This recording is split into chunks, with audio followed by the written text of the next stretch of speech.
नाशिक महानगरपालिका निवडणुकीच्या प्रचाराला आता वेग येऊ लागला. प्रभाग क्रमांक 26चे अपक्ष उमेदवार संदीप तांबे यांना प्रभागातून मतदारांचा मोठा प्रतिसाद मिळत असल्याची चर्चा नागरिकांमध्ये होत असल्याचं बोललं जात आहे. यंदा होणारी निवडणूक माझ्यासाठी प्रभागातील नागरिकांनी हातात घेतली असल्याचं मत अपक्ष उमेदवार संदीप तांबे यांनी व्यक्त केलं आहे. याचविषयी त्यांच्याशी बातचीत केली आहे आमचे प्रतिनिधी खुशाल पाटील यांनी.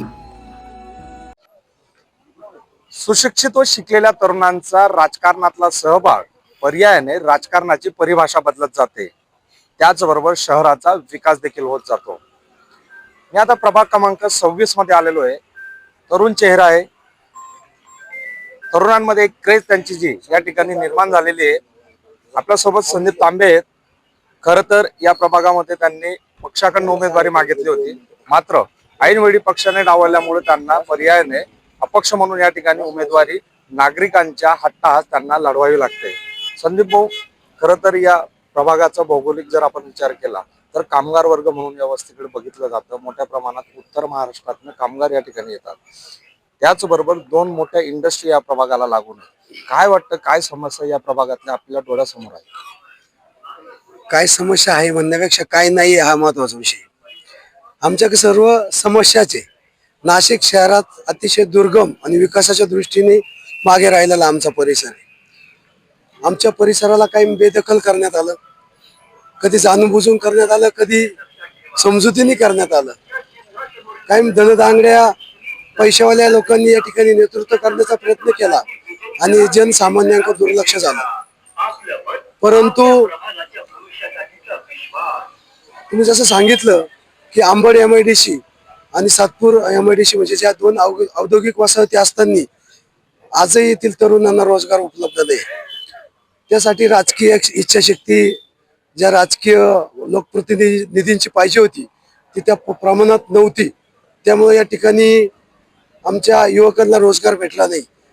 काही लोकांनी आमचे युवक बेरोजगार कसे राहतील याकडेच जास्त लक्ष दिलं, कारण ते आमच्या मागे फिरले पाहिजे ना. यासाठी प्रयत्न केले गेले. त्यांचं चांगलं कसं होईल याकडे कुणीही लक्ष दिलं नाही. या ठिकाणी पाण्याचा, रस्त्यांचा, स्ट्रीट लाईटचा कुठलं एक उद्यान नाहीये. साधारण इथं अभ्यासिका असेल ही कुठलीही विकासाची कामं या ठिकाणी गेल्या 25 वर्षाच्या काळामध्ये झालेली नाहीत. मळे परिसर आहे, गावठाण परिसर आहे, शेतकऱ्यांच्या देखील अनेक समस्या आहेत. काय वाटतं येत्या काळात ह्या समस्यांना आपण कसं या ठिकाणी सोडवू शकतो? मळे परिसर हा जो आहे हा खूप वर्षापासून तेथील जे प्रश्न आहेत ते प्रलंबित तसेच आहे तसे राहिलेले. त्या ठिकाणी रस्त्यांची व्यवस्थित आखणी करून नवीन स्ट्रीट लाईट बसवणं, तेथे रस्ते पक्के करणं, खडीकरण करून डांबरीकरण करणं किंवा कॉन्क्रिटीकरण करणं आणि पाण्याची जी त्यांची दुर्व्यवस्था झालेली त्या ठिकाणी पाणी वेळेवर पोहोचत नाही किंवा कमी दाबाने पोहोचते, हे सर्व त्यांना मुबलक प्रमाणात उपलब्ध करून देणं. आपल्या पाठीमागे मी आता अनेक व्हिडिओ आपल्याकडे पाहत होतो. अनेक ठिकाणी आपल्या सभा झाल्या. नागरिकांचा मोठा सहभाग आणि प्रतिसाद आपल्याला मिळतोय. काय वाटतं, निवडणुकीत आव्हान वाटतंय? राष्ट्रीय पक्ष समोर आहेत, पैशांचा वापर केला जाणार आहे, मात्र जनता जी या परिसरातली मोठ्या प्रमाणात तुमच्या पाठीमागे, तरुणांमध्ये एक वेगळं स्थान तुमच्याकडे. काय वाटतं? येथील जनतेला काम करणारं नेतृत्व लागतंय आणि तो पर्याय त्यांच्याकडे नव्हता. त्यामुळं ते कुठेतरी त्यांच्याकडून मतदान केलं जात होतं. पण विकासाच्या दृष्टीने काम करणारा व्यक्ती म्हणून गेल्या 10 वर्षापासून मी या ठिकाणी काम करतोय. आम्ही शनिवारी रविवारी सुद्धा सुट्टी घेत नाही. सणवार असला तरी सुट्टी घेत नाही. या ठिकाणी लसीकरण केंद्र असतील, आधार सेंटर असतील, सिटी लिंक बस असेल, साफसफाईचे कामं असतील, उद्यानांची साफसफाई असेल किंवा ओपन पेजची असेल, या सगळ्या गोष्टी आम्ही रोज लक्ष देऊन नागरिकांच्या समस्या सोडवण्यासाठी प्रयत्नशील असतो. त्या नागरिकांना जी गरज होती ती आज उपलब्ध झाली आहे.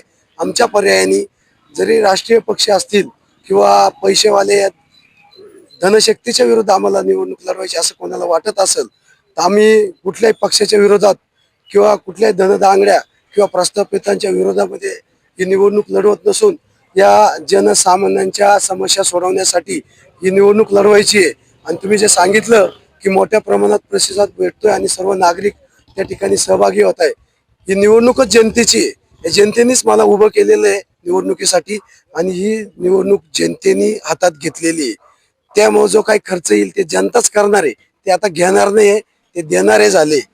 आणि काही लोकांचा जो भ्रमनिरास होता काही वर्षापासून की पैसे दिले की सर्व भेटतं, परंतु आजचे नागरिक असतील, मतदार असतील, हे स्वाभिमानी झालेले, हे कोणाच्या 1500 रुपयाला हे होणार नाहीये.